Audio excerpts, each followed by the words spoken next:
Kita akan memulai demo dari proses login aplikasi. Ini adalah langkah pertama untuk mengakses sistem, di mana pengguna harus memasukkan username dan password yang terdaftar. Aplikasi ini memiliki dua jenis peran pengguna, admin dan user. Setiap peran memiliki hak akses yang berbeda ke fitur-fitur dalam aplikasi. Pertama, mari kita coba login sebagai admin. Jika login berhasil, kita akan diarahkan ke menu utama. Sekarang saya akan logout dan mencoba login sebagai user untuk menunjukkan perbedaan hak akses. Seperti yang Anda lihat, peran user memiliki batasan akses pada menu data master, namun tetap dapat melakukan transaksi penjualan. Secara singkat, pada frame login Java, kami menggunakan hashing SHA-1 untuk password demi keamanan. Setelah autentikasi, sistem akan memeriksa peran pengguna dari database dan menampilkan frm menu.java dengan hak akses yang sesuai. Metode getSHA1hash mengubah input password menjadi hash untuk dibandingkan dengan yang tersimpan di database. Dan di frm menu.java, metode setAccessBasedOnRole yang mengatur menu mana yang diaktifkan atau dinonaktifkan berdasarkan peran pengguna yang login. Ini adalah menu utama aplikasi. Dari sini, pengguna dapat navigasi ke berbagai mode seperti data master, barang dan konsumen, dan transaksi penjualan. Sebagai admin, saya memiliki akses penuh ke semua menu. Selanjutnya, kita akan lihat modul data master yang digunakan untuk mengolah data dasar yang diperlukan dalam transaksi. Pada modul data barang, kita dapat melihat daftar barang yang tersedia lengkap dengan kode, nama satuan, harga stok, dan stok minimalnya. Mari kita coba tambahkan barang baru, klik tambah, isi data fiktif, klik simpan. Data berhasil ditambahkan dan langsung terlihat di tabel. Sekarang, kita akan mencoba mengoreksi data barang yang sudah ada. Pilih salah satu baris di tabel, klik koreksi, ubah harga stok, klik simpan. Data berhasil diperbarui. Terakhir, kita bisa menghapus data barang, pilih baris, klik hapus, konfirmasi dialog. Data berhasil dihapus dari sistem. Dalam FRM barang Java, operasi create, read, update, delete diimplementasikan menggunakan set step untuk interaksi database yang aman dan efisien. Metode baca underscore data mengambil semua data barang, sementara KMD simpan action perform menangani logika tambah dan koreksi berdasarkan variabel edit. Modul data konsumen memiliki fungsionalitas serupa dengan data barang. Kita bisa mengolah informasi pelanggan seperti nama, alamat, kota, kode pos, telepon, dan email.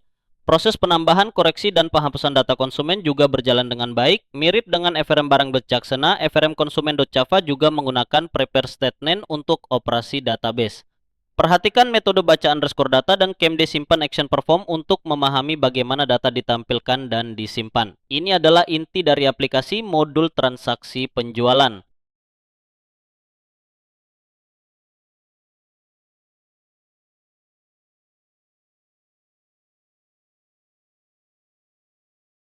Ketika kita klik tambah, sistem akan membuat nomor penjualan otomatis dan mengaktifkan field input. Klik tambah. Tanggal penjualan juga otomatis terisi sesuai tanggal hari ini. Kita bisa memilih konsumen dari daftar yang sudah ada. Klik pilih konsumen, frm select konsumen.java muncul. Pilih konsumen, form tertutup, nama konsumen terisi.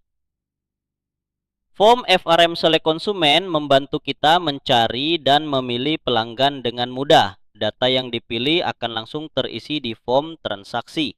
Selanjutnya, kita akan memilih barang yang akan dibeli. Klik pilih barang, frm select barang.java muncul. Pilih barang, form tertutup, detail barang terisi. Setelah memilih barang, harga dan stok yang tersedia akan otomatis muncul.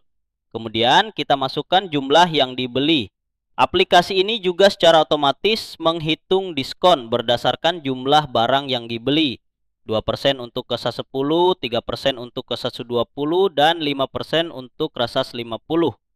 Setelah memasukkan jumlah, shift total akan terhitung. Dan kita bisa tambahkan ke tabel penjualan. Ketik jumlah, tekan enter, atau klik add item. Total keseluruhan transaksi akan terakumulasi di bagian bawah. Setelah itu, kita masukkan jumlah pembayaran yang diberikan oleh pelanggan. Ketik jumlah bayar, tekan enter. sistem akan otomatis menghitung kembaliannya. Ketika semua sudah benar, kita bisa simpan transaksi ini. Klik simpan, konfirmasi berhasil. Setelah disimpan, stok barang akan otomatis berkurang sesuai jumlah yang terjual. Dan secara otomatis nota penjualan akan dibuat. Kita juga bisa mencetaknya. Tampilkan nota di text area.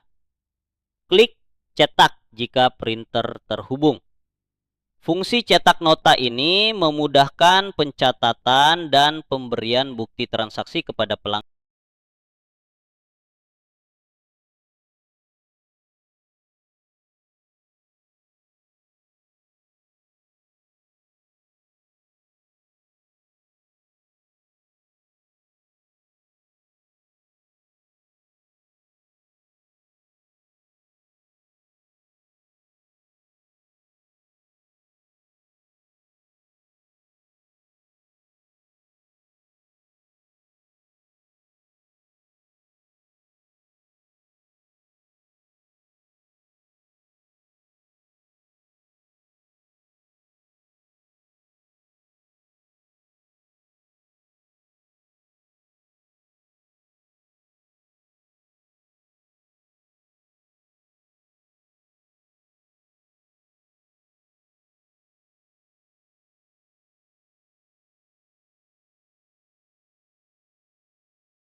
Pada frm-transaksi.java terdapat beberapa bagian penting. Metode OpenDB untuk koneksi database, nomor jual untuk menghasilkan nomor transaksi unik, metode item to table menangani penambahan barang ke tabel penjualan, termasuk perhitungan diskon dan subtotal. Yang terpenting adalah simpan underscore transaksi yang menggunakan transaksi database. Set auto commit, blade commit, rollback untuk memastikan integritas data. Ini melibatkan insert ke tabel jual dan jual serta update stok di tabel barang. Integrasi dengan FRM Select Barang Juvenile dan FRM Select Konsumen .java dilakukan melalui properti publik FAB, FTrans, dan metode item terpilih, data item konsumen terpilih untuk mengembalikan data yang dipilih. Fungsi buat nota dan cetak nota.